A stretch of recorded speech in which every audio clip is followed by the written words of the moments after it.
waktu dan tempat disilahkan. Nggih, matur nuwun. Suara saya jelas, Mbak Elo? Jelas, Pak. Nggih, matur nuwun. Assalamualaikum warahmatullahi wabarakatuh. Waalaikumsalam warahmatullahi wabarakatuh. Waalaikumsalam warahmatullahi wabarakatuh. Yang saya hormati dan yang saya banggakan, Bapak Agus Rohmanto, SIP, Fasilitator Nasional sekaligus juga penulis modul proyek penguatan profil pelajar Pancasila yang ternyata orang Kebumen. Matur nuwun, ini luar biasa. Mudah-mudahan ilmunya selalu berbagi dengan masyarakat Kabupaten Kebumen, dalam ini adalah para guru penggerak. Yang saya hormati dan yang saya banggakan, Mas Gufron selaku Ketua Komunitas Guru Penggerak Angkatan 2 Kabupaten Kebumen beserta seluruh anggotanya, Bapak Ibu pendidik dan tenaga pendidikan beserta webinar yang berbahagia. Marilah kita tidak lupa, kita tidak henti-hentinya senantiasa memanjatkan rasa syukur kepada Allah Subhanahu wa taala karena pada siang hari ini kita semua masih diberikan kenikmatan, terutama nikmat sehat sehingga bisa bersilaturahmi, menghadiri acara webinar ini, dan mudah-mudahan dan saya yakin Allah Subhanahu wa taala selalu memberikan petunjuk dan bimbingan kepada kita semuanya. Salawat serta salam kita tunjukkan pada Nabi Muhammad SAW dan semoga kita termasuk umatnya yang mendapatkan syafaat beliau di akhir zaman. Bapak Ibu, teman-teman semua yang saya hormati, di awal sambutan ini saya mengucapkan selamat dulu kepada teman-teman K3K yang tahap kedua yang tadi pagi sudah diberikan SK-nya oleh beliau Bapak Bupati Kebumen.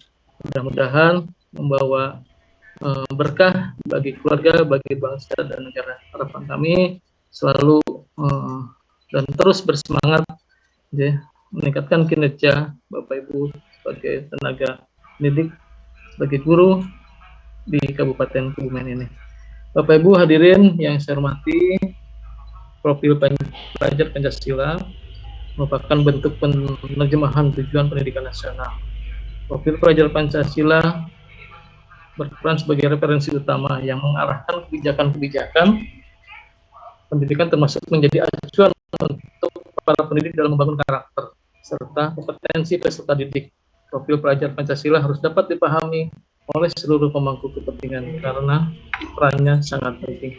Bapak Ibu hadirin yang saya hormati, sekali juga menginformasikan kepada Pak Agus Rohmanto bahwa khususnya untuk teman-teman guru SMP di hari kemarin yang mulai hari Senin dan sampai saat ini sedang berlangsung, ada beberapa sekolah ya, dan semua MKMP khususnya guru yang mengajar di kelas 7 kita sedang mengadakan Bintek IKM, di mana ini merupakan hal yang baru bagi kita, bagi Kabupaten Kebumen, khususnya sekolah-sekolah yang memang menerapkan istilahnya kurikulum merdeka ini.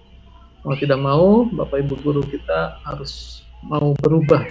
Itu. Memang perubahan itu sulit, tapi tidak ada yang sulit ketika kita memang berniat sungguh-sungguh dan telah dibuktikan oleh teman-teman guru yang diprakarsai oleh MKKS dan MGMP. Hingga saya mengucapkan terima kasih yang sebesar-besarnya. Mereka berswadaya seperti itu, ya, karena memang sangat pentingnya untuk mewujudkan profil pelajar Pancasila ini. Bapak Ibu hadirin yang saya hormati, ya, dimana kita ketahui semua bahwa pelajar Pancasila adalah mewujudkan pelajar Indonesia sebagai pelajar sepanjang hayat yang memiliki kompetensi global dan berperilaku sesuai dengan nilai-nilai Pancasila. Pelajar yang memiliki profil ini adalah pelajar yang terbangun utuh ke 6 dimensi terbentuknya, di mana 6 profil pelajar Pancasila adalah: 1. Beriman kepada Tuhan Yang Maha Esa dan berakhlak mulia, berkebinekaan global, gotong royong, mandiri, bernalar kritis, dan kreatif. Itu yang akan kita wujudkan, seperti itu, mewujudkan profil pelajar Pancasila dengan 7 tema penerapan profil pelajar Pancasila, yaitu gaya hidup berkelanjutan, kearifan lokal, Bhinneka Tunggal Ika, bangunlah jiwa dan raganya, suara demokrasi, berrekayasa dan berteknologi untuk membangun NKRI serta kewirausahaan. Keenam, dimensi profil pelajar Pancasila itu perlu dilihat secara utuh sebagai satu kesatuan agar setiap individu dapat menjadi pelajar sepanjang hayat yang kompeten, berkarakter, dan berperilaku sesuai nilai-nilai Pancasila. Bapak Ibu hadirin yang saya hormati, memang dari pelaksanaan IKM ini ada beberapa yang perlu penyesuaian, yang mungkin juga dalam penetapan, dalam penentuan formasi kemarin terkait dengan P3K ini agak sedikit memang ada terjadi perubahan-perubahan yang ketika IKM ini diterapkan, contohnya TIK yang dulu TIK menjadi sebuah hal mata pelajaran yang sunat bahasa seperti itu, besok menjadi wajib. Terus juga ada hal yang baru di mana seni dan budaya dulu mata pelajaran tersendiri, prakarya tersendiri, sekarang menjadi satu mata pelajaran seni budaya dan prakarya. Yang rata-rata di Kabupaten Kebumen dengan kemarin tidak adanya formasi guru bahasa Jawa, akhirnya banyak sekali yang guru bahasa Jawa masuk dalam melamar menjadi guru seni dan budaya prakarya sendiri. Yang kemarin teman-teman guru TIK itu memang tidak ada formasi, mereka masuk ke prakarya seperti itu. Nah, ini perlu penyesuaian. Ya, tapi tidak ada hal yang sulit, tidak ada hal yang tidak bisa diselesaikan ketika kita mau belajar, ketika kita berusaha untuk berniat berubah, saya yakin semuanya tidak menjadi suatu permasalahan yang berarti. Sehingga sekali lagi saya mengucapkan selamat kepada teman-teman P3K tahap kedua, dan saya mengucapkan terima kasih kepada Mas Bukron selaku Ketua Komunitas Guru Penggerak Kabupaten Kebumen yang telah menyelenggarakan acara ini. Mudah-mudahan tujuan mulia, cita-cita mulia untuk berbagi, untuk menambah kompetensi dari teman-teman para guru di Kabupaten Kebumen ini dijadikan sebuah amal ibadah. Bapak Ibu, teman-teman semua yang saya hormati, di akhir ini mari kita buka bersama-sama dengan ucapan Bismillahirrahmanirrahim, acara webinar Profil Pelajar Pancasila. Dengan ini saya nyatakan dibuka. Selamat mengikuti webinar. Assalamualaikum warahmatullahi wabarakatuh. Waalaikumsalam warahmatullahi wabarakatuh. Terima kasih Bapak. Waalaikumsalam. Alhamdulillah. Terima kasih kepada Pak Kadirin yang telah membuka acara webinar pada siang hari ini. Mudah-mudahan acara webinar berjalan dengan lancar sampai nanti selesai. Amin, amin, amin. Oke, terima kasih Pak. Baik, hadirin yang berbahagia, acara selanjutnya adalah acara inti, yaitu acara webinar Profil Pelajar Pancasila, yang dimana di sini kita sudah kehadiran narasumber yang hebat luar biasa. Mudah-mudahan nanti kita bisa mendapatkan ilmu yang luar biasa mengenai profil pelajar Pancasila. Tapi sebelum beliau hadir, perkenankan saya untuk memberikan beberapa informasi terkait narasumber kita pada hari ini. Beliau adalah Bapak Agus Rahmanto, yang sudah tadi diberikan informasi bahwa beliau adalah asli orang Kebumen. Jadi orang kita sendiri, begitu ya. Beliau adalah penulis modul proyek penguatan profil pelajar Pancasila dengan judul Sungai Kehidupanku, Sebelum dan Sesudah Akil Balik, Pusat Kurikulum dan Pembelajaran Kementerian Pendidikan Kebudayaan Riset dan Teknologi. Kemudian beliau adalah Fasilitator Nasional Pusat Penguatan Karakter atau PUSPK Kementerian Pendidikan Kebudayaan Riset dan Teknologi. Bapak Agus Rahmanto ini untuk riwayat pendidikannya adalah SD Negeri 3 Wonokromo, kemudian LTP Negeri 1 Alian, SMA Negeri 1 Kebumen, dan Sarjana Ilmu Politik dari Universitas Gadjah Mada. Selama menempuh pendidikan di UGM, juga menempuh pendidikan di Pesantren Al Barokah Yogyakarta, serta aktif di Lembaga Pers Mahasiswa Balai Urung, dan juga di Organisasi Pergerakan Mahasiswa Islam Indonesia.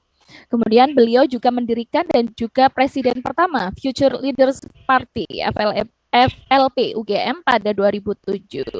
Luar biasa sekali ya narasumber kita pada hari ini, dan ini ada riwayat pekerjaan juga beliau luar biasa, banyak sekali pengalaman beliau. Pada tahun 2008 sebagai asisten dosen dan peneliti di Universitas Gadjah Mada. Pada tahun 2010 sampai dengan 2011 sebagai pengajar muda, guru di daerah 3T. Kemudian tahun 2012-2014 sebagai asisten muda kepala UKP, setara dengan eselon 3 Indonesia Mengajar. Kemudian pada tahun 2015 sampai dengan 2016 sebagai konsultan dan project management, unit kerja Presiden bidang pengawasan dan pengendalian pembangunan. Kemudian pada tahun 2017 sampai dengan 2019 sebagai General Manager untuk PSQ dan penerbit Lentera Hati. Kemudian pada tahun 2020 sampai dengan sekarang beliau sebagai General Manager Yayasan Dakwah Lentera Indonesia. Pada tahun 2020 sampai sekarang sebagai Direktur Eksekutif cariustad.id. Kemudian informasi selanjutnya, beliau juga ada publikasi buku atau kumpulan tulisan Indonesia Mengajar yang diterbitkan oleh Gramedia dan Mengabdi di Negeri Pelangi. Beliau juga ada interview dan liputan dengan Nagita Slavina di Rans Entertainment tahun 2020, dengan di Mata Najwa tahun 2018, kemudian Trans 7 cerita dari Bengkalis tahun 2011, kemudian Indonesia Mengajar. Begitu Bapak Ibu, luar biasa sekali narasumber kita pada hari ini. Tentunya jangan disia-siakan ilmu yang akan beliau sampaikan kepada kita semua. Baik, tentunya sudah tidak sabar untuk menerima apa yang akan disampaikan oleh narasumber kita. Tanpa berbasa-basi dan panjang lebar, mari kita sambut narasumber kita pada hari ini, Bapak Agus Rahmanto, SIP. Monggo Bapak, dipersilahkan. Baik, terima kasih Bu Welok sebagai moderator atas waktunya. Suara saya terdengar bagus ya? Bagus sekali Pak, jelas. Assalamualaikum warahmatullahi wabarakatuh. Waalaikumsalam warahmatullahi wabarakatuh. Pertama dan utama, monggo sesarengan mengucap syukur kehadirat Allah Subhanahu wa Ta'ala atas rezeki kita masih sehat di siang hari ini, masih bisa kumpul silaturahim sambil mungkin ada teh kopi di hadapan Bapak Ibu masing-masing yang masih bisa kita nikmati. Saya juga mengajak diri saya sendiri untuk senantiasa mengucap sholawat dan salam pada junjungan kita Nabi besar Muhammad SAW, orang yang awal-awal mengajarkan kita tentang merdeka belajar, orang yang nanti insya Allah kita harapkan syafaatnya di yaumil akhir. Amin amin ya robbal alamin. Yang terhormat Bapak Kadisdik Pora Kabupaten Kebumen, Dr. Andes Asep Nurdiana, MSI. Ya, saya mohon izin silaturahim dan sharing pengalaman. Tentu saja ini kapasitasnya bukan saya menggurui, saya adalah guru dari Bapak Ibu, saya adalah murid dari Bapak Ibu semua. Tadi saya sampaikan Bu Elok, saya sampai SMA itu di Kebumen. Nanti jika diperkenankan saya izin silaturahim dan sowan kepada Bapak Kadisdik ketika nanti saya insya Allah ke Kebumen Bapak. Kemudian Bapak Ufron sebagai Ketua Komunitas Guru Penggerak 2 Kabupaten Kebumen. Kalau saya tidak salah ingat ada sekitar 100 lebih ya guru penggerak di Kebumen, dan kalau sekolah penggerak belum terlalu banyak, tapi semoga bisa segera bertambah juga. Ibu Elok selaku moderator guru SMA 1 Kebumen ya, itu saya dulu sekolah di sana, cuma bedanya saya nggak bisa jadi guru, padahal dulu cita-cita saya guru. Cita-cita guru, tapi ternyata terbelok ke kampus lain. Bapak Ibu hadirin hadirat yang kami hormati, sekali lagi saya senang dan saya mohon izin untuk berbagi cerita apa yang sudah saya kerjakan, dan semoga apabila ada manfaatnya bisa untuk kita bersama. Saya izin share screen untuk menayangkan yang akan saya sampaikan.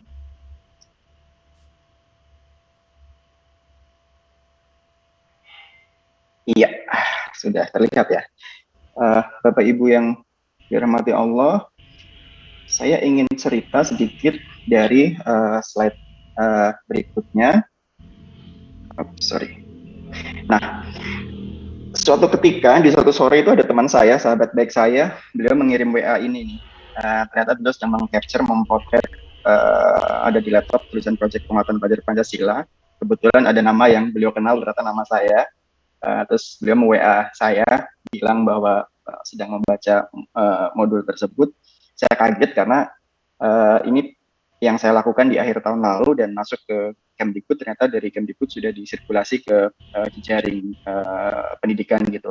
Dan dari silaturahim lewat WA itu, terus saya bilang, wah saya senang sekali kalau bisa silaturahim dengan Bapak dan Ibu guru di Kabupaten Kebumen, dan terima kasih ke panitia komunitas guru penggerak Kabupaten Kebumen yang telah menyelenggarakan kegiatan kita hari ini.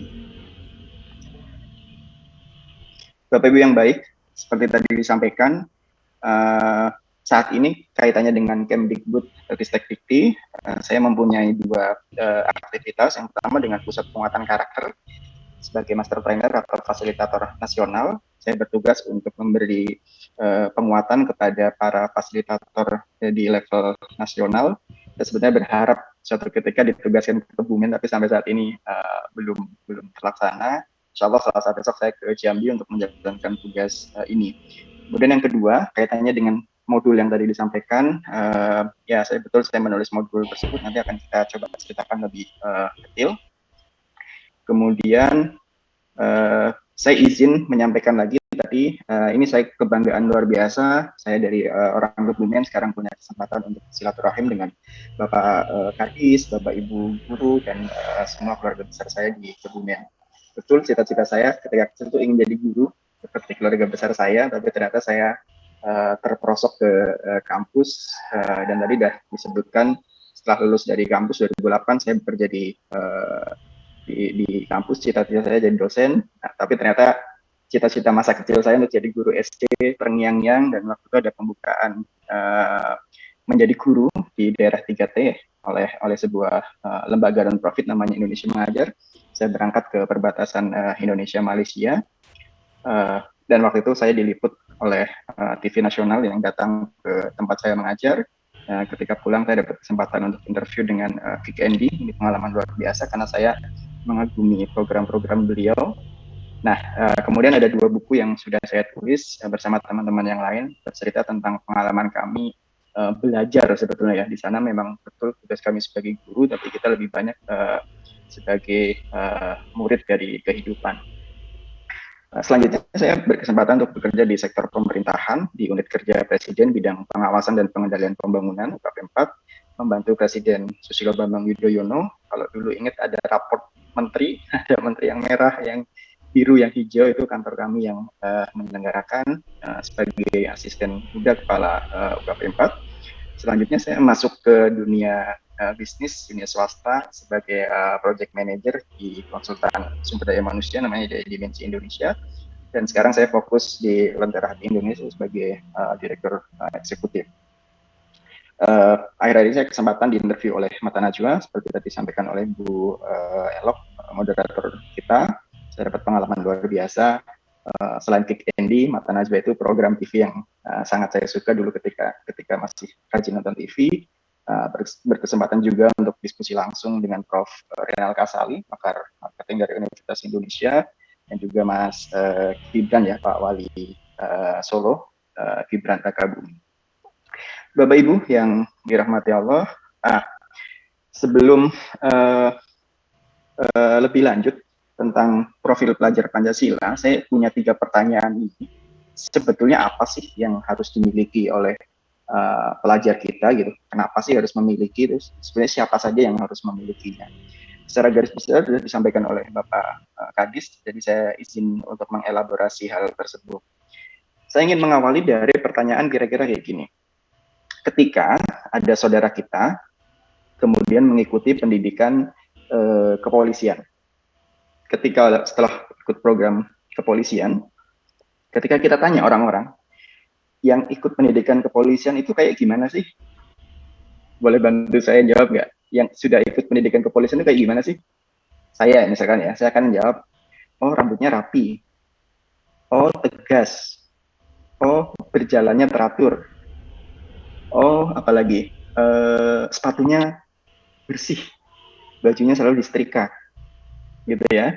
Jadi ketika ada orang melalui program pendidikan kepolisian, kita bisa nanya dan kita semua bisa menjawab, menyebutkan ciri-cirinya, baik ciri-ciri yang terlihat maupun yang tidak terlihat.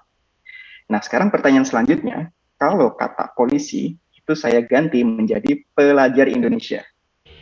Kalau saya tanya, pelajar Indonesia itu kayak gimana sih? Oke, ada yang menjawab, tukang bolos, ada yang menjawab tidur di kelas, ada yang menjawab dan lain-lain gitu. Nah, jawaban itu kan banyak sekali. Sedangkan kita sebagai sebuah negara yang besar, kita butuh satu definisi, di mana definisi tersebut ada turunannya. Oke, jadi definisi tentang pelajar Pancasila, tentang pelajar Indonesia itu kayak gimana sih? Itu yang kemudian disebut dan dirumuskan, kemudian kita kenal sekarang menjadi pelajar Pancasila. Jadi semua, sekali lagi, semua pelajar di Indonesia, pelajar Indonesia itu harus, harus memiliki profil seperti yang disampaikan atau didefinisikan dalam pelajar Pancasila. Pertanyaan selanjutnya adalah, lah kalau anak TK gimana? Lah kalau anak SMA gimana? Itu yang satu biasanya yang muncul itu. Yang kedua, lah itu kan kalau di Jakarta, kalau di Kebumen gimana? Atau kalau pertanyaannya, loh, kalau di Kebumen kota kan bisa kayak gitu. Kalau di Kebumennya sebelah ujung mana misalkan perbatasan dengan Wonosobo di pegunungan yang akses jalannya susah, gimana? Nah, kita akan mendiskusikan itu dalam satu jam ke depan. Nah, sebetulnya dalam rangkaian yang akan saya diskusikan ini, secara garis besar saya ingin berdiskusi dengan 3 hal ya. Pertama, apa sih profil pelajar Pancasila itu sendiri? Jadi saya sudah memulai dengan 3 pertanyaan. Jadi apa, siapa, kenapa gitu. Yang kedua, ini sangat kaitannya dengan profil pelajar Pancasila, yaitu proyek penguatan profil pelajar Pancasila. Ini yang tadi materinya saya sampaikan, saya pembuat modul tersebut, nanti di belakang akan saya sampaikan contohnya. Yang ketiga adalah Merdeka Belajar, karena profil pelajar Pancasila yang kemudian di salah satu turunannya adalah proyek penguatan profil pelajar Pancasila, itu garis besarnya adalah tentang Merdeka Belajar.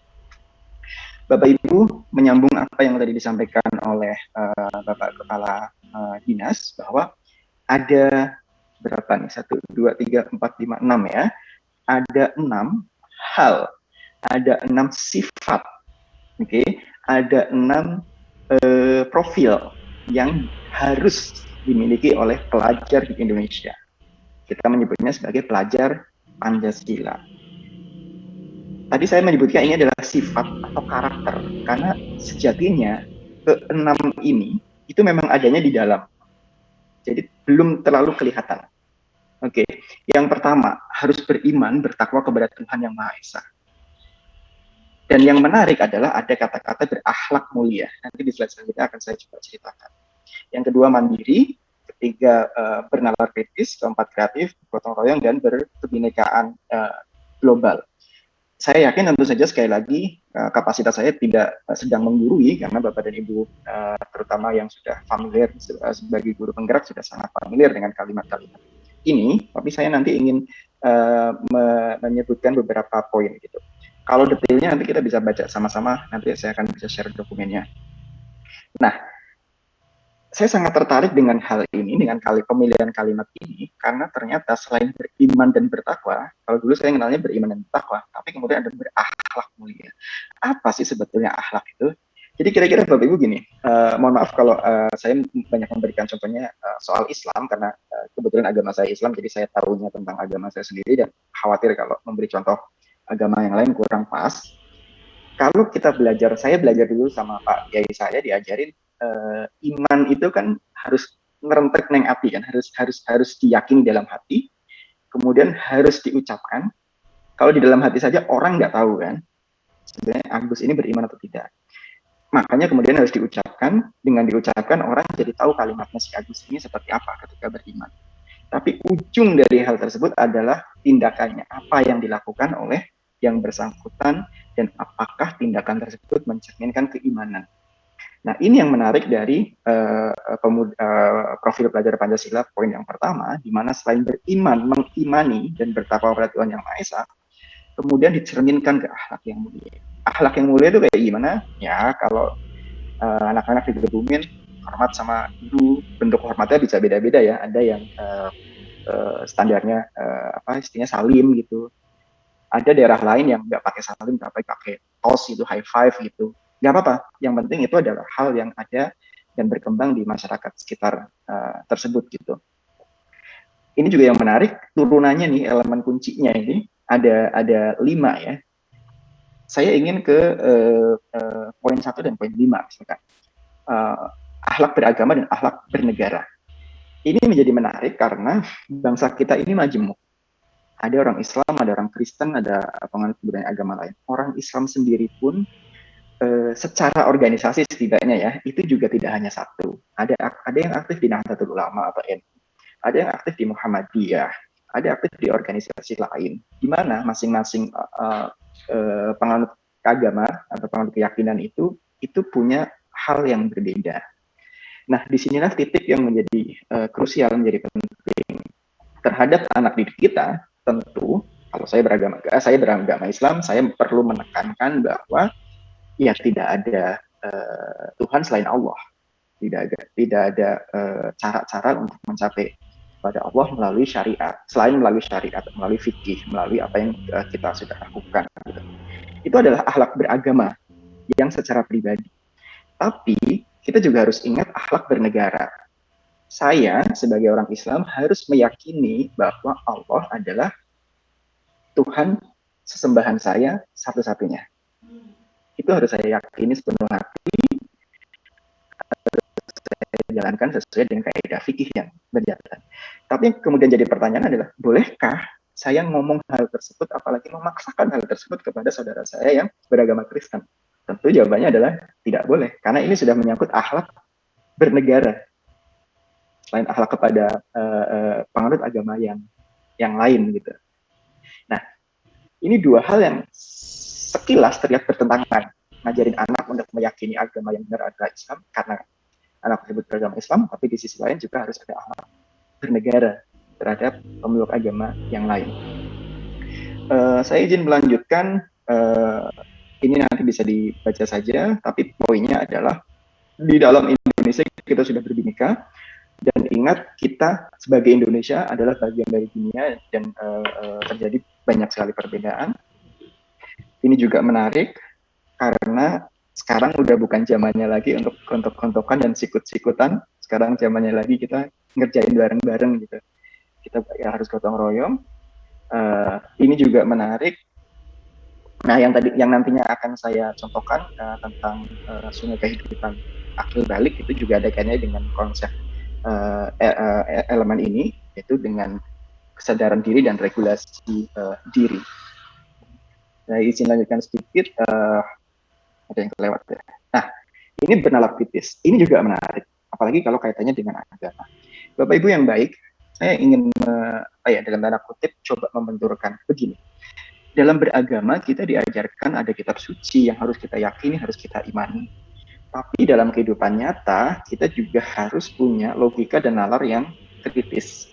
Nah, ini kadang-kadang memang seolah-olah terjadi benturan gitu, walaupun sebetulnya tidak. Agama Islam juga mengajarkan kekritisan. Nah, kenapa kritis ini menjadi menarik? Sekarang pertanyaannya gini, ketika saya SMA, saya di SMA 1 Kebumen, pekerjaan yang saya bayangkan itu apa sih? Jadi guru, jadi dosen, jadi peneliti, jadi PNS, jadi macam-macam itu. Waktu itu, zaman saya SMA, itu belum ada orang bisa dapat duit dari Instagram. Oke. Waktu itu belum ada orang yang bisa dapat duit dari TikTok. Lawang TikTok sama Instagram aja bahkan belum ada gitu. Nah, ketika peserta didik kita hanya belajar yang saat ini sedang terjadi, kita nggak tahu 5 tahun lagi akan kayak gimana. Saat peserta didik kita lulus itu dunianya akan kayak gimana.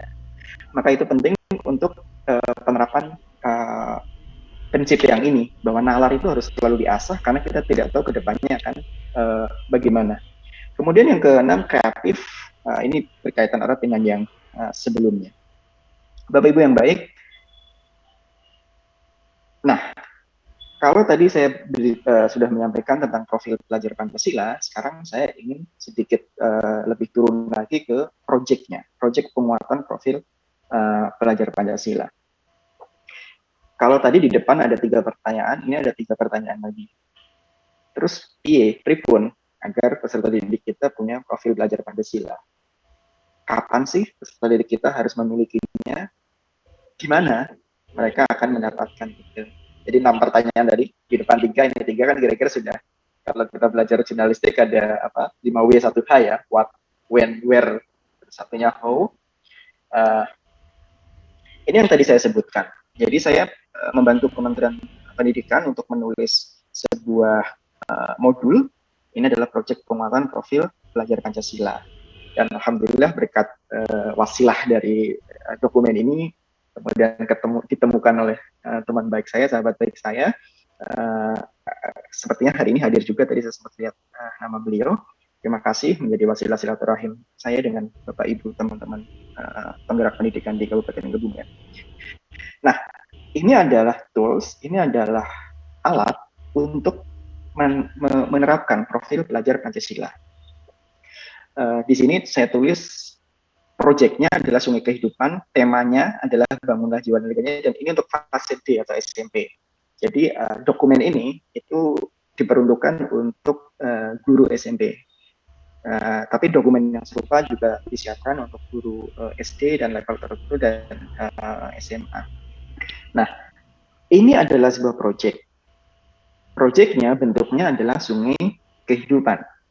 Nanti saya akan sampaikan contoh Sungai Kehidupan itu seperti apa di slide selanjutnya. Dimensinya, nah kalau tadi di atas kita mengenal ada 6 dimensi pelajar Pancasila ya Bu ya, dari pertama sampai ke 6. Jadi modul ini itu adalah untuk menyasar dimensi beriman, bertakwa kepada Tuhan Yang Maha Esa dan akhlak mulia. Di mana dimensi ini punya subdimensi dan elemen. Jadi ada turunannya lagi nih. Kalau beriman ini yang mau disasar siapa sih? Tadi juga sudah ada contohnya ya. Apakah beriman kepada agama atau kepada masyarakat sekitar atau kepada negara.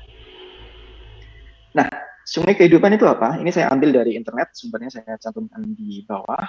Sungai Kehidupan itu kira-kira kayak gini.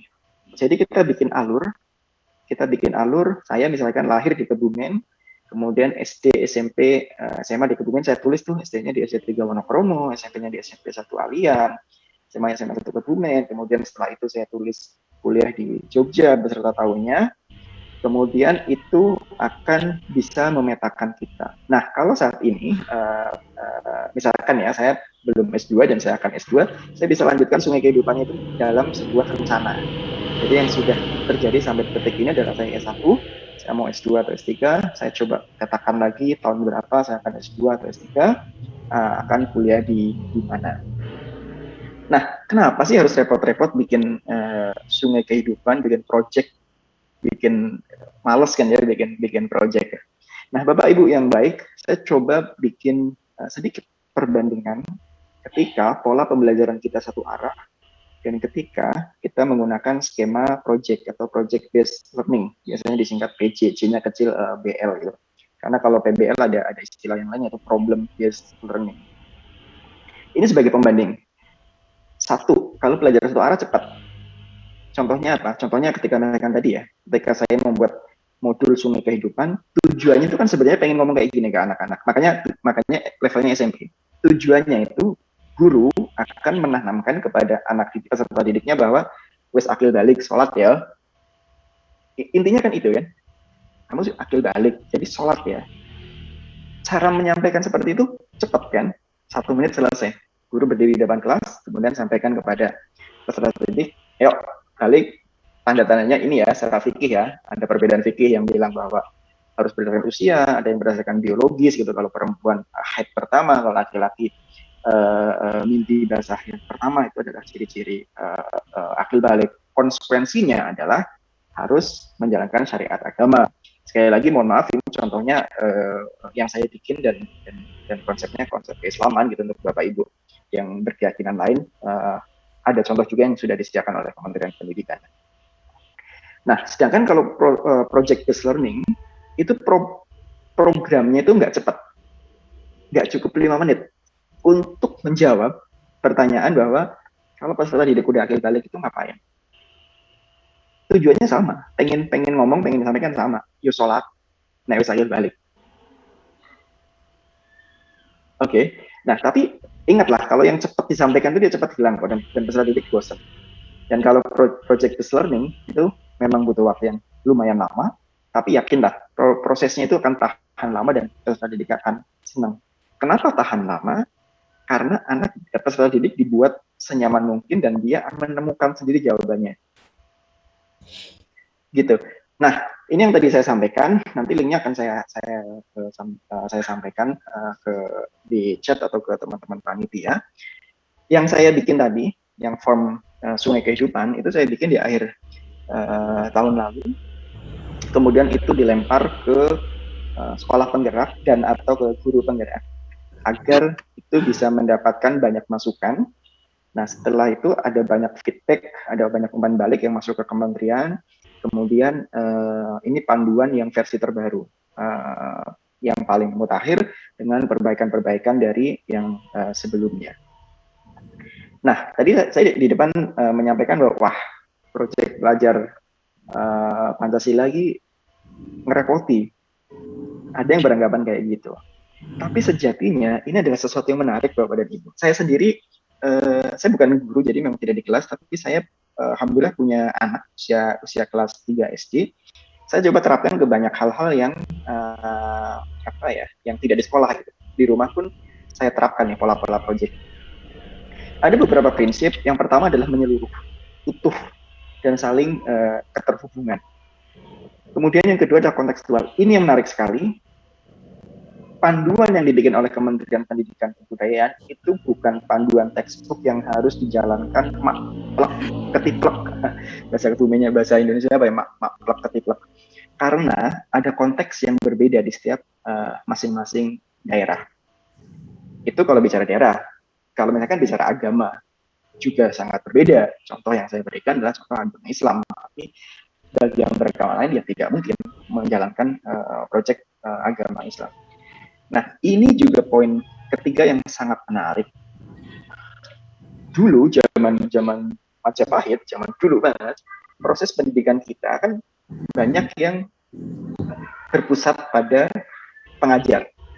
Jadi guru adalah sumber pengetahuan. Kan? Zaman dulu mungkin masih relevan.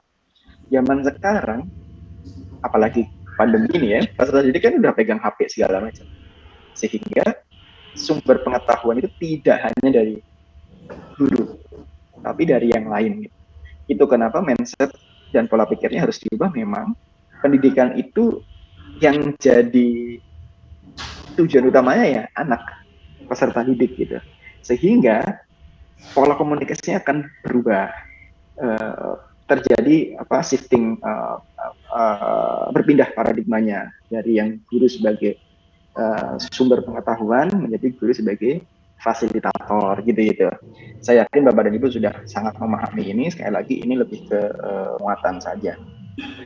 Nah, ini menarik nih soal pengembangan diri dan inquiry. Inquiry itu bahasa sederhananya menemukan gitu. Nah, kalau Bapak Ibu menyebutnya sebagai eksploratif. Nah, ketika tadi di depan saya menduga akan ada pertanyaan-pertanyaan bahwa wah, profil belajar Pancasila itu susah gitu karena harus ABCD gitu. Saya jawab dan saya pastikan enggak, karena prinsip-prinsip yang tadi itu. Misalkan prinsip eksploratif. Dengan atau tidak dengan peserta didik menjalankan proyek profil belajar Pancasila, peserta didik kita akan belanja nggak ke warung? Akan beli nggak? Iya kan? Jadi dengan mau ada profil belajar Pancasila, mau enggak gitu, anak-anak kita, adik-adik kita, peserta didik kita, itu akan beli kok ke warung. Nah, sekarang tinggal gimana aktivitas harian tersebut, proses belanja ke warung, proses beli ke Indomaret atau Alfamart, itu juga dimaknai sebagai sebuah eksplorasi pengetahuan. Bisa macam-macam tuh.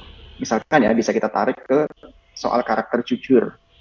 Sekali lagi, kalau kita mindsetnya adalah pembelajaran satu arah, kita tinggal ngomong ke anak kita, jujur ya, kalau nggak jujur dosa. Nah, dengan niatan ingin bicara soal jujur, kita bisa dengan eksplorasi, dengan misalkan belanja ke warung, tapi bude yang jaga warung sedang tidak di warung gitu, sehingga harus ambil sendiri dan uangnya taruh sendiri gitu. Itu kan penanaman konsep jujur gitu. Nah, kita nanti bisa diskusi lebih jauh tentang proyek penguatan produk Pancasila, tapi saya ingin menekankan ke hal tersebut bahwa proyek ini adalah panduan dan bentuknya itu sangat localized di masing-masing daerah, sangat eksploratif, yang sangat berbeda dengan satu dan yang lainnya. Semuanya bisa dilihat di sistem informasi kurikulum nasional. Saya sengaja mengcapture ini saya potong dari website Kemdikbud, karena kalau ada yang masih bilang proyek penguatan kurikulum itu susah, ya tergantung mau susah atau enggak. Tapi yang menarik adalah Kementerian Pendidikan itu kan tidak memaksakan semuanya untuk menggunakan kurikulum merdeka saat ini juga. Jadi masih boleh kurikulum 2013, kurikulum darurat, atau mau kurikulum merdeka. Dan proses pembelajarannya itu menarik karena selain kementerian memberikan kewajiban sesuatu, tapi dari sisi bawah juga dikuatkan. Ada konsep guru penggerak, kemudian sekolah penggerak, dan lain dan sebagainya. Nah, Bapak Ibu yang baik, dua bagian sudah saya sampaikan, ini adalah bagian terakhir kaitannya dengan Merdeka Belajar.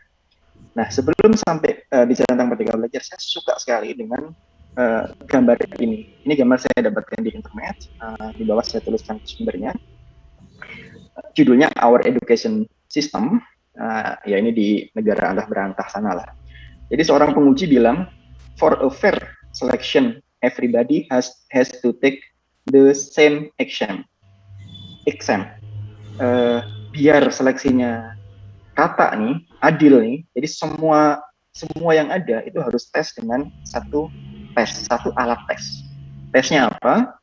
Kata si pengujinya adalah, please climb the tree. Silakan Anda naik ke pohon. Jadi konsepnya tadi ya, ujiannya itu harus satu jenis nih, kan biar adil.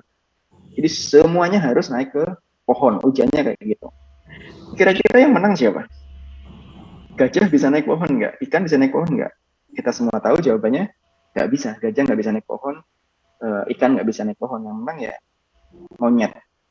Nah, apakah ketika monyet bisa naik pohon dengan cepat dengan baik, kemudian kita bilang monyet keren, dan gajah tidak bisa naik pohon, kita bilang gajah itu goblok atau bodoh?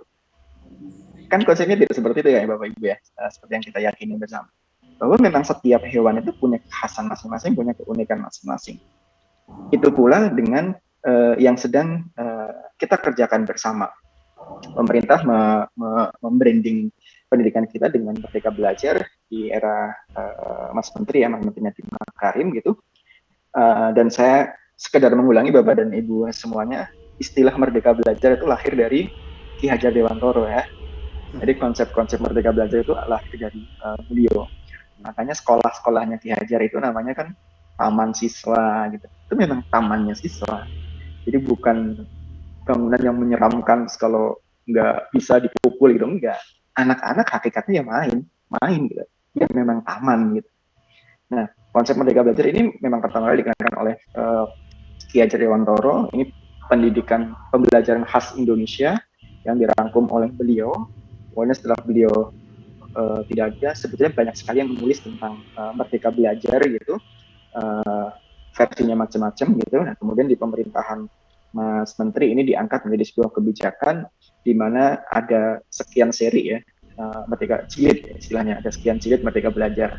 Jilid pertama adalah penghapusan UNBK yang tadi ya, untuk bahwa semua anak itu keren, jadi jangan sampai anak-anak dites melalui satu tes yang tidak lulus tersebut, maka anak itu dibilang bodoh atau tidak baik gitu, seperti contoh hewan tadi gitu. Tapi kemudian diubah menjadi sekarang dari UN ujian nasional menjadi AN, assessment nasional gitu. Assessment itu kan mapping ya, pemetaan. Nah, nanti setelah ini saya akan memberikan contoh yang terjadi di Kebumen tentang kaitannya dengan Merdeka Belajar. Ini kutipan yang sangat menarik dari tokoh pendidikan kita yang sangat kita hormati, sangat kita kagumi. Jadi memang pendidikan yang versi Ki Hajar Dewantoro adalah kita itu jangan sampai hanya belajar dari buku, tapi juga tentang localized tadi, tentang kelokalan.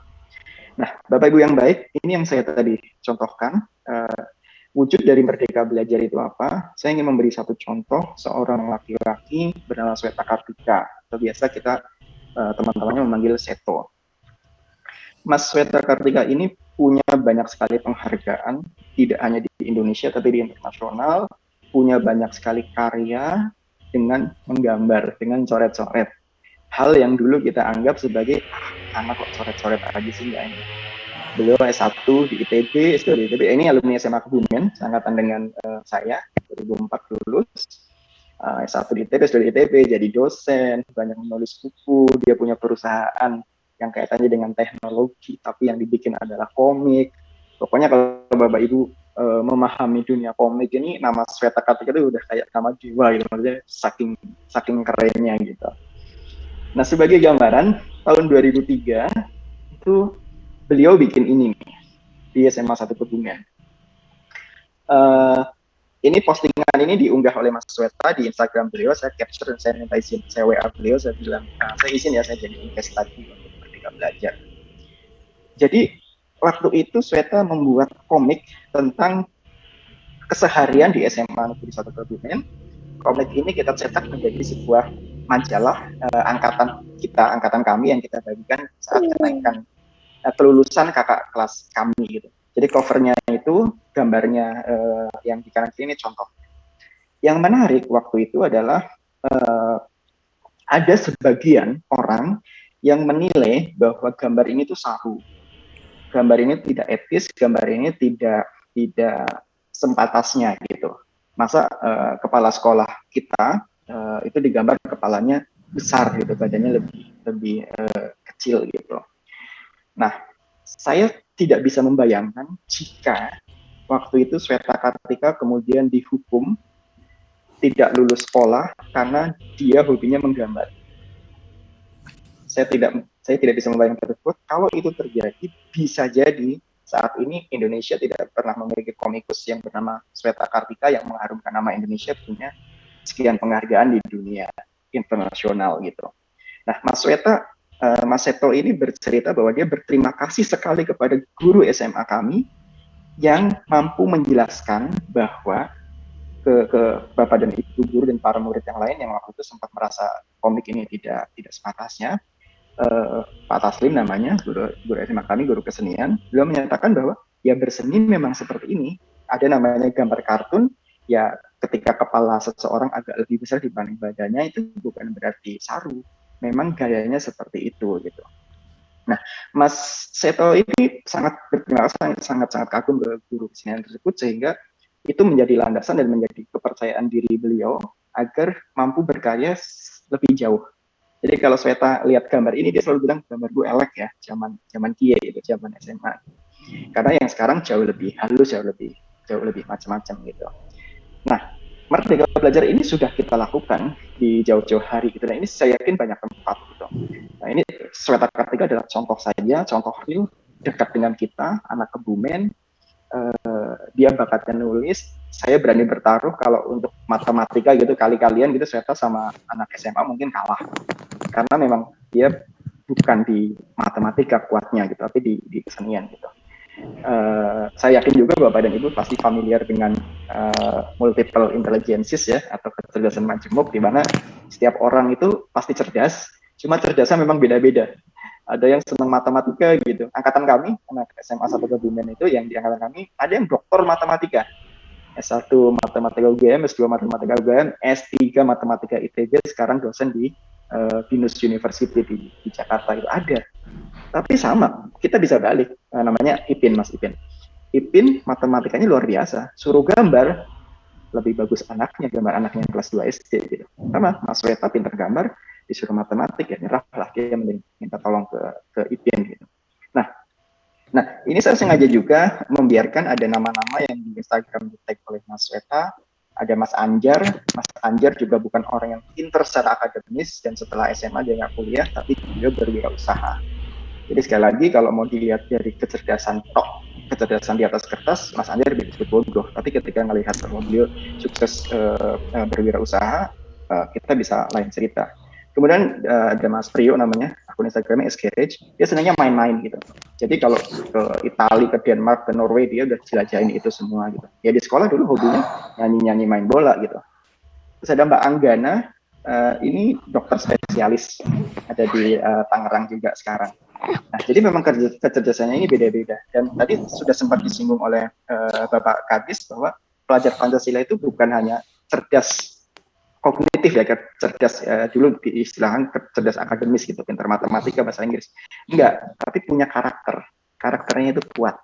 Sekali lagi kalau menggunakan contoh Sweta Kartika ini, karakter dia kuat di dunia seni, terutama di gambar. Nah, Bapak Ibu yang baik, saya juga ingin mengendorse atau mendorong kita semua untuk bisa mengakses apa yang sudah disiapkan oleh Kementerian Pendidikan. Tadi ya konsep Merdeka Belajar itu ada sekian episode, ada sekian jilid. Salah satunya adalah memang ingin mendorong para bapak dan ibu guru untuk juga selalu berkenan belajar lagi gitu. Nah, tentu kita semua ingat kata-kata bijak, kita itu disebut bodoh ketika kita berhenti belajar.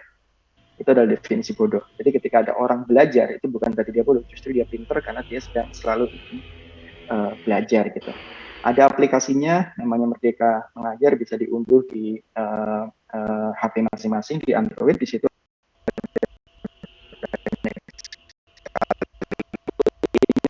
adalah sebuah tools yang disediakan oleh Kementerian.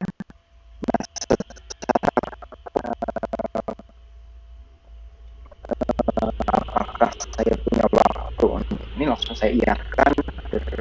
Ada strategis, insya Allah kita insya Allah kami silaturahim ke Kementerian. Dan berterima kasih sekali dengan komunitas ini juga adalah hal-hal para guru yang senantiasa belajar gitu, monggo bisa dilihat-lihat. Saya bukan apa istilahnya, bukan dibayar oleh mereka untuk mempromosikan, tidak, bisa belajar lebih banyak kaitannya dengan Merdeka Belajar dan atau profil pelajar Pancasila. Ini ada sumber acuan, nanti saya share ke panitia untuk membaca lebih detail. Dan ya, terima kasih untuk waktunya. Semoga bermanfaat. Saya kembalikan kepada Bu Elok. Semoga Bu Elok nuwun. Oke, Bapak. Terima kasih atas paparannya yang luar biasa. Mungkin mestinya juga Bapak Ibu guru penggerak juga sudah mempelajari tentang profil pelajar Pancasila, dan ini memang sedang ramai ya Pak ya, tentang profil pelajar Pancasila, terutama di sekolah-sekolah penggerak. Ini juga sedang membuat proyek tentang ini. Baik, kegiatan selanjutnya adalah kita akan ada sesi tanya jawab. Untuk sesi tanya jawab, Bapak Ibu silahkan kami beri kesempatan untuk bisa bertanya, bisa melalui kolom chat di Zoom, dan atau bisa ketik di live chat YouTube. Boleh, silahkan Bapak Ibu yang mengikuti live streaming di YouTube, boleh silahkan diketikkan pertanyaannya di sana, atau mungkin Bapak Ibu yang ikut Zoom boleh silahkan raise hand untuk mengajukan pertanyaan. Sementara ini ada satu pertanyaan Pak Agus di kolom chat Zoom ini. Boleh saya bacakan ya Pak Agus ya? Nanti bisa langsung dijawab terlebih dahulu sambil menunggu teman-teman yang raise hand. Pertanyaannya adalah izin tanya. Silakan Bu Asih, terkait yang di chat nanti dulu nggih, Bu Asih dulu, silakan Bu Asih. Ya, terima kasih atas pertanyaannya, atas waktunya. Bu Elok nggih, Pak Agus Rahmanto yang saya hormati, kemarin saya baru mensosialisasikan ke teman-teman untuk penguatan proyek penguatan atau proyek P5 ini untuk pembuatan modulnya itu mereka keluhan dari teman-teman itu agak rumit gitu ya kalau sesuai dengan panduan. Kemudian yang kedua, rata-rata menanyakan masalah jadwal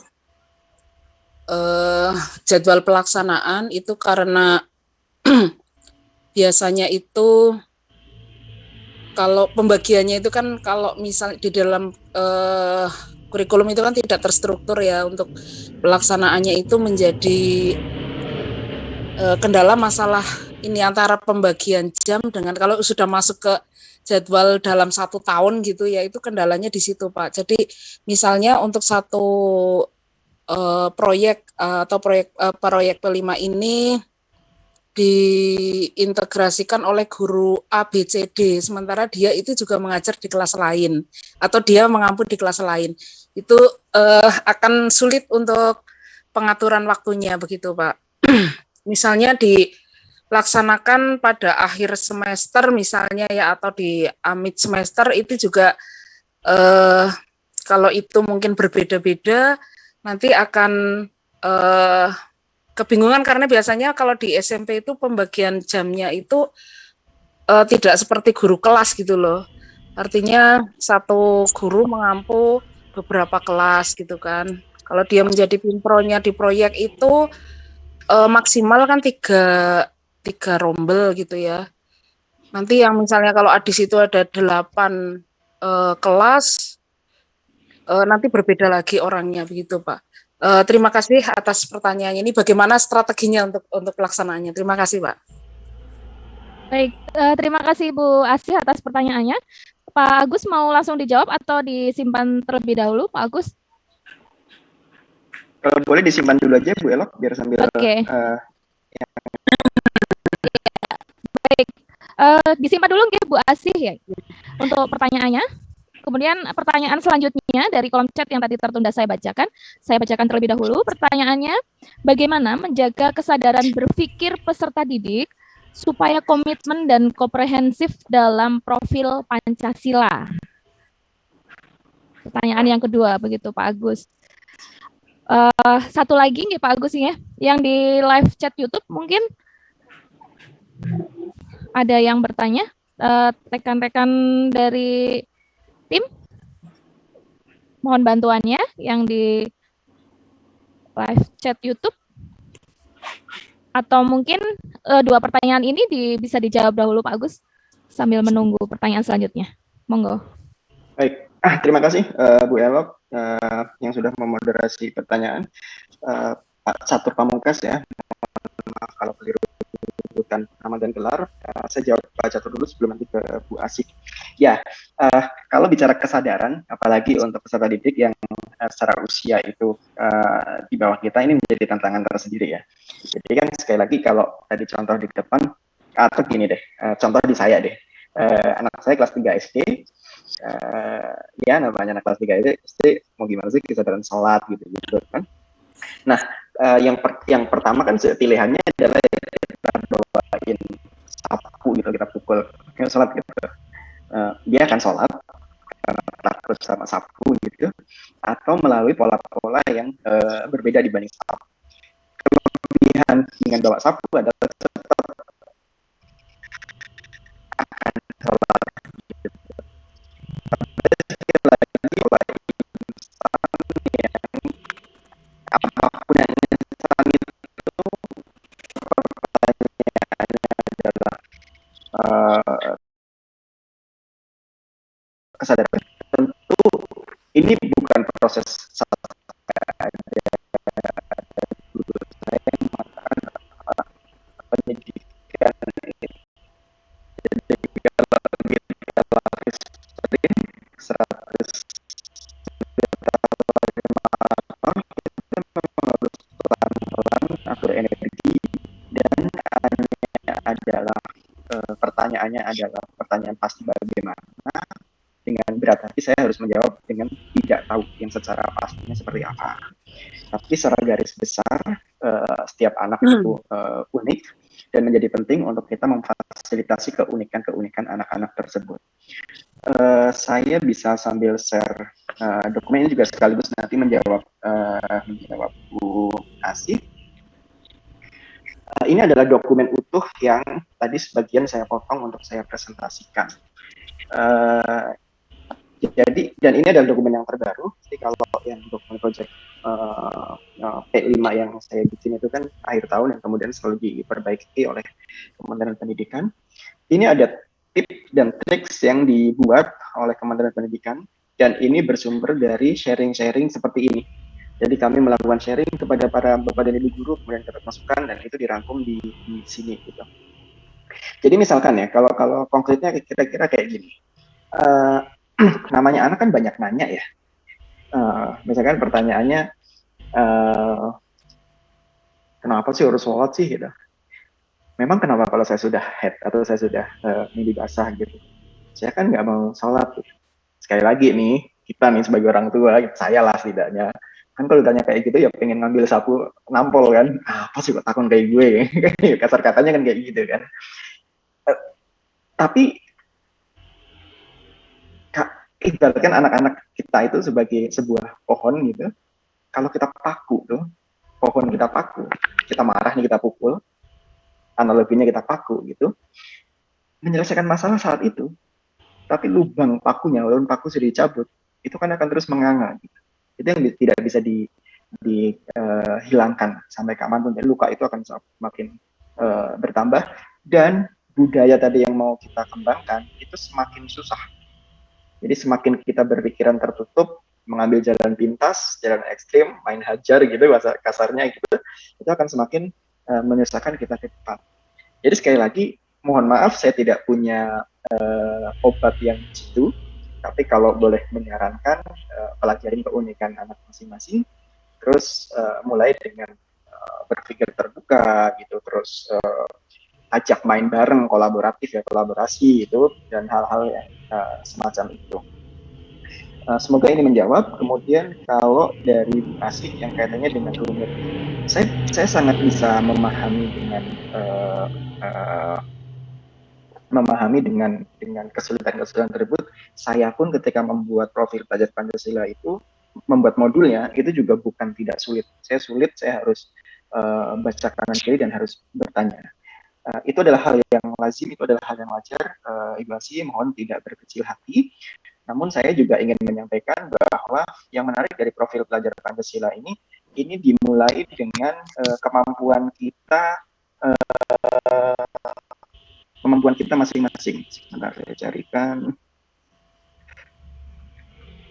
Kemarin saya ketika membuat, saya itu terjebak di aktivitas. Saya pengennya pokoknya ini itu, tapi ternyata itu adalah cara yang keliru. Sebentar Bu, saya sambil buka contekan.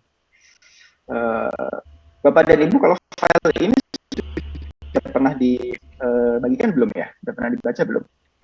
File terbaru dari Kemdikbud ini sudah ya? Oke, saya yang panduan ini. Betul, ini yang panduan Bu, yang versi terbarunya.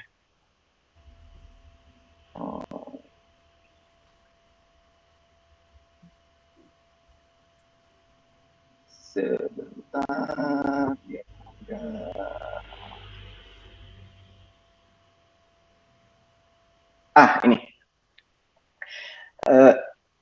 Ini adalah namanya backward design. Jadi ketika kita kemarin belajar dari saya bercerita tentang pengalaman saya kesulitan membuat modulnya karena waktu itu saya sangat terpengaruh dengan saya pengen ngapain aja aktivitasnya. Kalau yang di sini ini yang di paling kanan ya, ini ya. Saya kemarin di sini. Padahal harusnya kita itu fokus dulu di tujuannya. Kompetensinya itu apa yang akan dicapai. Kan tadi kompetensinya ada 6 ya kalau pelajar Pancasila ya. Ada beriman, berakhlak, ada mandiri segala macam. Nah, ketika kita mau membuat modul dan menjalankan itu kita tentukan dulu. Sebenarnya tujuan itu apa? Tujuannya itu apa? Apa yang akan dikembangkan? Apa yang akan dicapai oleh peserta didik? Oke, kita pilih satu. Nah, semakin sedikit tujuannya, nanti kegiatannya semakin terfokus ya, semakin banyak tentu jadi tidak terfokus, walaupun boleh, tapi saran saya jangan terlalu banyak lah, 2 atau 3 sub elemen itu oke lah, tapi kalau sampai 5 kasihan juga peserta didiknya. Nah, setelah kita sampaikan tujuan, kemudian untuk assessment-nya itu harus kita rancang. Misalkan tujuannya adalah anak agar mandiri. Nah, kita untuk mengakses atau untuk memetakan anak mandiri itu bagaimana ya caranya ya? Apakah sumatifnya mau seperti apa gitu? Itu ditentukan dulu. Setelah itu ditentukan, kemudian baru aktivitasnya. Oke, saya ulangi lagi ya. Kita udah tahu dulu kita ini mau ngapain. Kemudian yang kedua, karena sudah tahu mau ngapain, kita merancang dalam tanda kutip tesnya nih. Sekali lagi sebenarnya tes sama asesmen dua hal yang berbeda, tapi ini makanya saya gunakan tanda kutip, asesmennya itu berbeda. Asesmennya itu diputuskan. Setelah itu baru aktivitasnya. Nah, ini relate dengan pertanyaan selanjutnya yang soal tidak tertutup. Nah, ini memang juga jadi tantangan kita bersama karena P5 nih, proyek penguatan profil pelajar Pancasila, itu yang disasar kan memang elemen yang ada di profil pelajar Pancasila. Makanya namanya P5 kan, proyek penguatan profil pelajar Pancasila gitu. Nah, sekali lagi ini bukan jawaban yang baku karena saya paham masing-masing sekolah punya otonomi terhadap pengaturan jadwal segala macam itu. Saya tentu mohon maaf sekali tidak bisa menjawab, tapi mungkin saran saya didiskusikan dengan kepala sekolah. Dan kalau proyek P5 ini kan memang secara struktur ada yang jadi pimpronya ya, bahasa kasarnya ya, pimpronya, kemudian ada yang jadi mencari yang lain, kemudian kolaborasi sama anak-anaknya gitu. Dan tip juga dari kami, tentu salah satu masukan itu ada yang sekolah sangat dalam tanda kutip sangat ambisius, mau bikin project sekian gitu dalam setahun gitu. Nah, tentu itu juga bukan contoh yang bagus gitu, karena sekali lagi ya, pendidikan ini soal maraton, lari maraton, jadi energinya jangan dihabiskan, tapi diirit-irit karena perjalanannya akan panjang. Demikian Ibu Asi, semoga bisa sedikit menjawab. Mohon maaf apabila tidak memuaskan untuk pertanyaan tersebut. Demikian, monggo Bu Ella. Oke, terima kasih. Bagaimana Bu Asih? Berarti untuk jadwal secara spesifik belum ya Pak ya, untuk pengaturannya ya Pak? Pertama, P5 ini kan saat ini P5 dan bahkan kurikulum Merdeka itu kan tidak menjadi mandatori untuk semua sekolah. Itu yang pertama ya. Yang sebenarnya saya tahu ya. Karena memang konsep Merdeka Belajar ini konsep besar, kemudian diturunkan ke dalam lapisan-lapisan yang lebih kecil. Makanya kemudian dibentuklah sekolah Merdeka dan juga sekolah penggerak dan juga guru penggerak, di mana sekolah penggerak juga ini tidak wajib. Jadi ini sifatnya mandatori. Sekolah yang ingin menerapkan sekolah merdeka bisa mendaftar untuk proses transisi. Saya juga dengar cerita dari teman saya, saudara saya, ada yang mendaftar jadi guru penggerak, bahkan tapi sekian kali daftar belum diterima gitu. Karena setahu saya Kementerian Kemdikbud memang paham ini proses yang tidak mudah gitu. Sekali lagi, jika sekolahnya memang belum siap, kan memang ini bukan mandatori, tapi seperti tadi di slide saya sampaikan, ini ada langkah-langkah yang bisa dicoba. Kalau misalnya ini sangat teknis dari saya gitu, kalau saran saya mungkin bisa dicoba dengan hal yang sesimpel mungkin gitu. Seandainya saya dibutuhkan, saya akan dengan senang hati membantu gitu, kayak misalkan mau bikin satu modul dulu gitu, kemudian bisa dipakai rame-rame di Kebumen gitu, misalkan untuk level SMP ya. Untuk level SMP kita coba bikin satu modul, karena kan dugaan saya Kebumen kan ya lumayan homogen ya, kira-kira orang-orangnya secara karakter agak mirip, itu mungkin bisa dicoba gitu, Bu Asih. Iya, begini Pak, kebetulan meskipun kami belum melaksanakan, kami sempat mencoba gitu Pak. Saya dari waktu itu ikuti webinar-webinar gitu yang tingkat nasional itu, kemudian saya mendapatkan sosialisasi dari LPMP juga, kemudian kami mencoba menerapkan di sekolah dalam satu aktivitas gitu, dalam kita mengadakan kegiatan. Kemudian kami mengambil tema waktu itu kewirausahaan. Kemudian dimensi yang diambil itu antara lain yang beriman dan bertakwa, kemudian kreatif sama gotong royong. Sudah kami coba ya Pak ya, mencoba melaksanakan seperti itu. Cuma keterlibatan guru maupun anak itu ketika kita terapkan betul-betul dalam suatu jadwal itu tidak bisa, apa ya istilahnya ya, karena di situ di struktur itu kan setiap guru mendapatkan kuota atau jatah 1 jam, tapi dalam prakteknya itu susah mengukur kita gitu loh. Kami susah mengukur atau ini guru ini peranannya 1 jamnya itu terlibat atau tidak dan sebagainya itu kan karena tidak terstruktur kan susah. Kemudian untuk anaknya juga keterlibatan mereka kurang terpantau dengan baik. Artinya ketika kami membuat, misalnya ya, guru itu mengukurnya menggunakan dengan observasi misalnya. Kemudian sudah menentukan rubriknya juga, tetapi karena satu orang guru itu, satu proyek itu diampu oleh beberapa orang guru, itu juga itu menjadi kendala ketika melakukan observasi tersebut gitu Pak. Ini ingin tahu strateginya bagaimana gitu ya. Kalau misalnya untuk yang SMP, kalau mungkin kalau SD karena di situ guru kelas mungkin ini sangat-sangat mudah mungkin untuk melaksanakannya. Kemudian tadi masalah kerumitan itu Pak, kerumitan kalau di dalam contoh-contoh yang saya lihat di platform Merdeka Mengajar, itu menurut saya lumayan rumit gitu loh Pak. Maksud saya itu contoh-contoh yang kalau misalnya kita kan pada umumnya sekolah mengambil yang nomor 2 ya Pak, yang Merdeka Berubah. Nah itu ketika melihat contoh itu kayaknya apa ya istilahnya ya, terlalu idealis atau terlalu apa ya istilahnya, terlalu rumit begitu. Apa boleh nggak sih, atau itu baku apa enggak sih, harus seperti itu atau tidak? Bagaimana kalau misalnya satu sekolah itu membuat yang simpel aja seperti tadi yang Bapak sampaikan, misalnya kita cukup menentukan yang mau diukur apa, alat ukurnya apa, ibaratnya indikatornya apa, kemudian nanti apa namanya langkah-langkahnya untuk mencapai tujuan tersebut bagaimana, itu boleh nggak seperti itu? Terima kasih. Oke.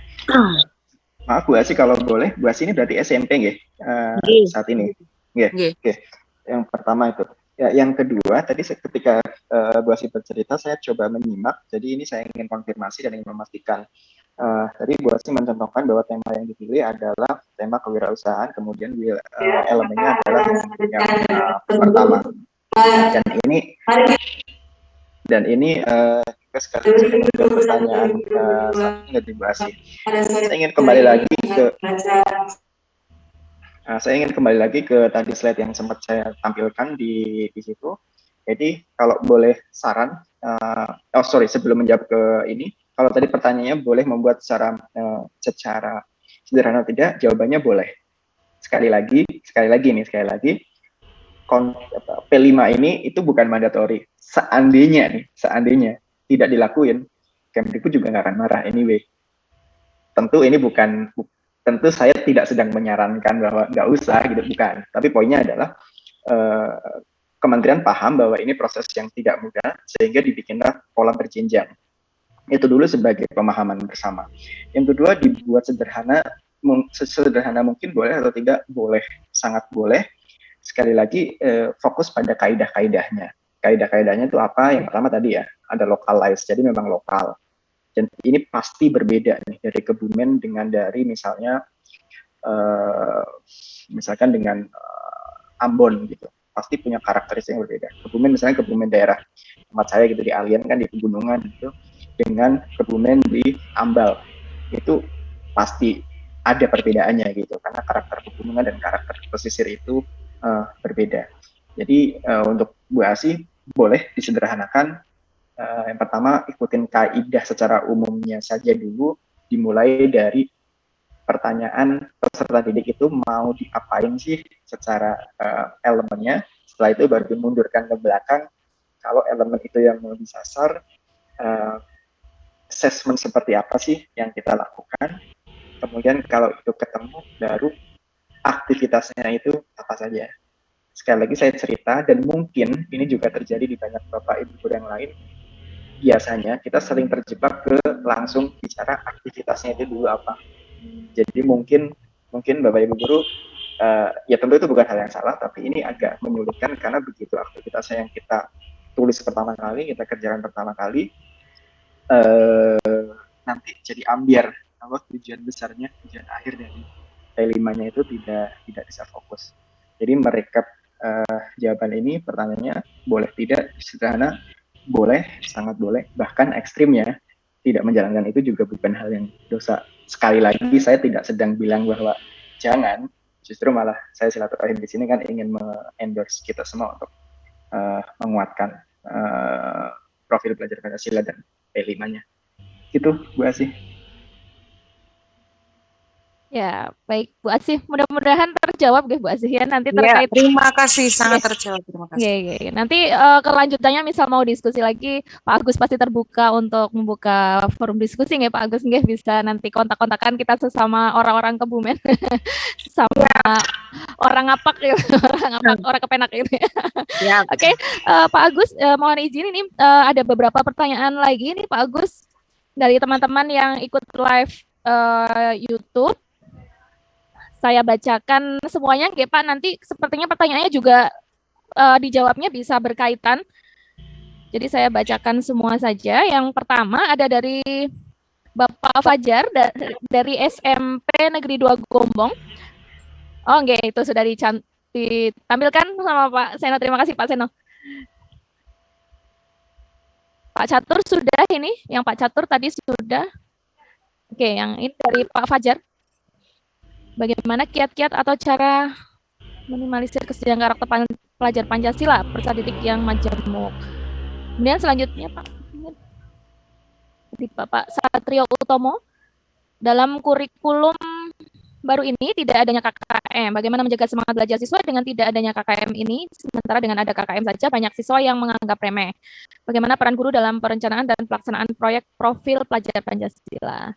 Selanjutnya dari Ibu Widiriani, bagaimana peran guru dalam perencanaan dan pelaksanaan proyek profil pelajar Pancasila. Kemudian ada satu lagi, ini tadi kebetulan chat ke saya dari Bapak Prima.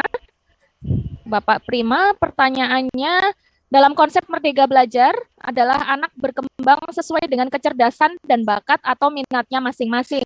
Ada anak yang unggul di sains atau di bidang lainnya. Apakah hal ini berarti ujian atau tes sebagai standarisasi kompetensi siswa sudah tidak relevan lagi? Begitu Pak Agus, pertanyaan dari rekan-rekan. Dan ini mohon maaf rekan-rekan, sepertinya ini putaran pertanyaan terakhir ya sebelum kita akhiri. Mudah-mudahan lain waktu kita bisa berjumpa lagi, bisa sharing-sharing kembali, bertanya-tanya dengan Pak Agus. Monggo Pak Agus, dari 4 pertanyaan ini mungkin bisa disampaikan kepada rekan-rekan di sini terkait jawabannya. Siap, terima kasih Bu Elok.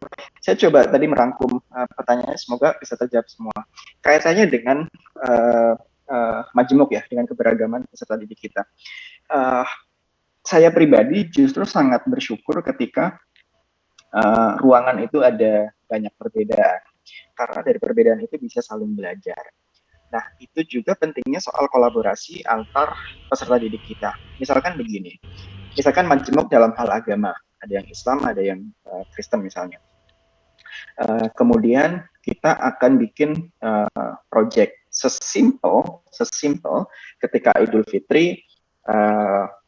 Yang menarik dari project penguatan profil pelajar Pancasila P5 ini, itu kan aktivitasnya aktivitas dalam tanda kutip aktivitas receh ya, yang selama ini mungkin kita anggap itu bukan bagian dari proses pembelajaran, tapi ternyata itu sangat menarik. Nah, balik lagi ke dua peserta didik kita nih, ketika majemuk dalam agama Islam sama Kristen. Kita mau membidik, sekali lagi ya, fokusnya adalah apa sih yang mau dinaikin, apa sih yang mau ditingkatkan gitu. Misalkan kita mau membidik elemennya adalah yang tadi, beriman, berakhlak, dan sub elemennya adalah ke bernegara gitu. Ketika peserta didik kita Islam dan salat Id, peserta didik kita yang Kristen bisa menunggu jaganin sendal biar nggak hilang misalnya. Itu kita balik ketika peserta didik Kristen sedang Natalan ke gereja, peserta didik yang Islam bisa jadi jagain rumahnya, di rumah aja nonton TV di rumahnya yang Kristen itu jagain karena rumahnya kosong gitu. Itu adalah contoh hal-hal yang sangat dalam tanda kutip ya, sangat receh, dan itu sebenarnya sudah terjadi di kita ya, kerukunan umat beragama kita kan sangat bagus gitu. Atau contoh majemuk lainnya seperti ini. Ini case tadi saja anak saya. Anak saya itu senangnya gambar, coret-coret. Itu kenapa saya semakin dekat sama Mas Weta tadi, karena saya konsultasi dengan beliau terkait dengan perkembangan anak. Anak saya nggak suka matematika, pun begitu tentu saya harus mengajari matematika dasar ya. soal duit, ngitung itu ya harus tetap gitu. Tapi untuk jadi dokter matematika kayaknya anak saya bukan ke arah situ gitu. Nah, sedangkan ada teman yang lain di kelasnya itu sangat pintar bercerita dalam bahasa Inggris.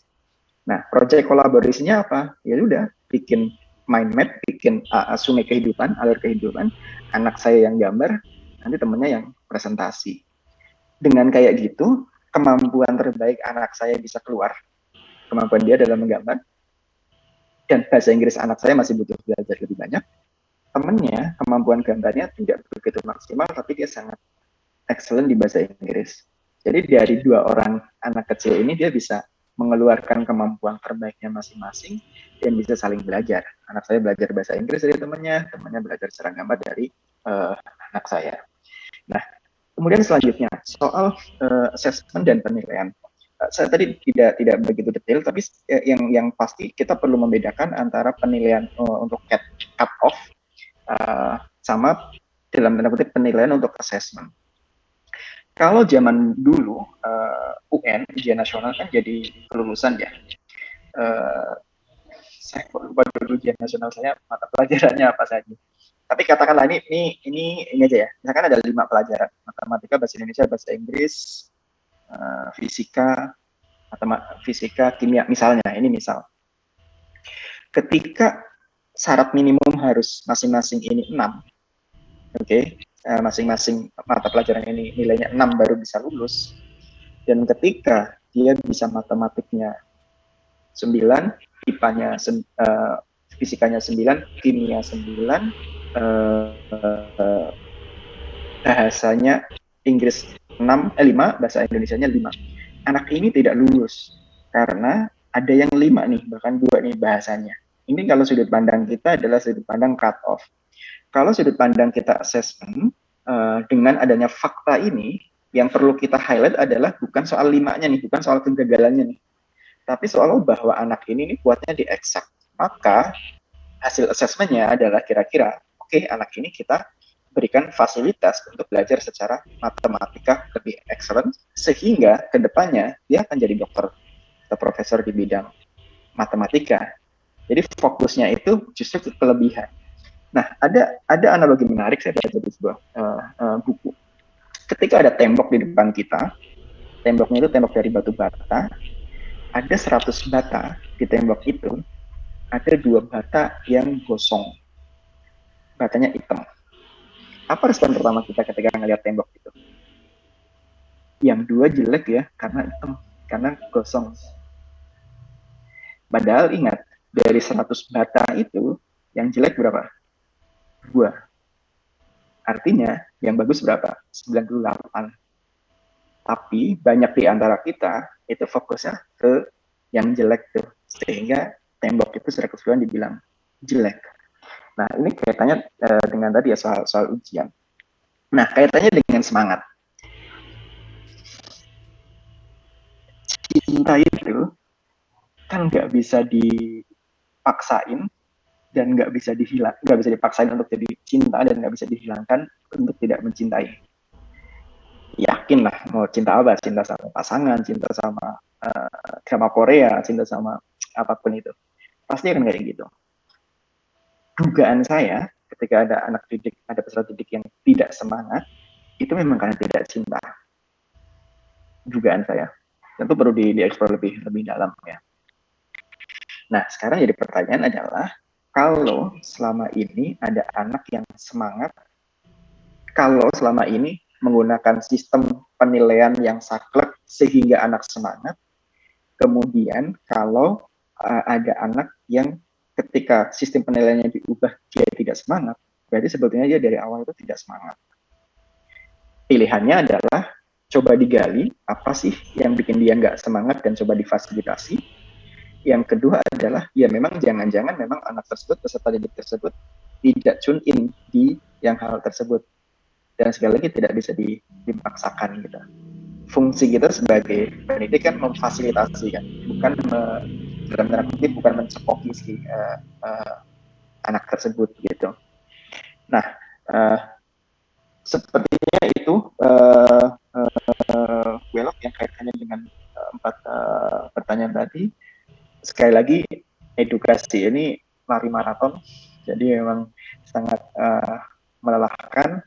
Tentu ini nasihat dari seorang anak bawang ya, secara usia, secara pengalaman saya tidak begitu banyak berkecimpung di dunia pendidikan. Bapak dan Ibu jauh lebih matang dibanding saya, tapi yang saya pelajari dari sedikit yang saya tahu, memang pendidikan bukan hal yang mudah. Itu kenapa saya selalu bangga dengan Bapak dan Ibu guru yang memilih karir menjadi guru. Terima kasih Bu Elok. Ya, terima kasih Pak Agus. Wah, ini luar biasa sekali. Dan waktu tidak terasa ini Pak, sudah hampir berakhir. Mudah-mudahan di lain kesempatan kita bisa bertemu ya Pak, reunian sesama orang Kebumen. Mudah-mudahan nanti bisa ada waktu kita bertemu secara langsung begitu ya. Baik, kepada Bapak Ibu peserta mohon maaf jika ada yang mungkin akan bertanya, tetapi karena waktu kita tidak bisa untuk memfasilitasi. Dan sebelum saya akhiri, tadi ada beberapa kalimat yang sempat saya catat Bapak terkait dengan apa yang tadi sudah disampaikan oleh Pak Agus. Jadi yang paling tertarik saya itu terkait dengan kemajemukan itu Pak. Kemajemukan adalah menjadi sesuatu yang istimewa gitu ya. Jadi kemajemukan bukan sesuatu yang merepotkan, tapi itu adalah sesuatu yang istimewa. Nah, tugas kita sebagai guru adalah memfasilitasi untuk mengembangkan karakter siswa dengan proyek penguatan profil pelajar Pancasila. Dan ini catatan kita yaitu tadi, cinta itu tidak bisa dipaksakan. Jadi bagaimana kita sebagai seorang guru bisa menumbuhkan cinta anak-anak kita untuk menjadi semangat begitu nggih Pak Agus nggih. Terima kasih untuk obrolan kita pada webinar kali ini. Mudah-mudahan apa yang Pak Agus sampaikan kepada rekan-rekan semuanya yang hadir mengikuti webinar hari ini bermanfaat dan bisa menimbulkan semangat kita untuk terus berjuang di dunia pendidikan. Terima kasih sekali Pak Agus atas ilmunya, mudah-mudahan diberikan kesehatan selalu dan bisa memberikan manfaat dalam dunia pendidikan lebih luas lagi. Begitu Pak Agus, karena ini sudah sore dan saya sebagai moderator mohon izin juga kepada rekan-rekan semuanya, mohon maaf apabila selama membawakan acara webinar pada hari ini banyak kesalahan. Saya mohonkan maaf kepada Bapak, Ibu semuanya, karena kesempurnaan hanya milik Allah.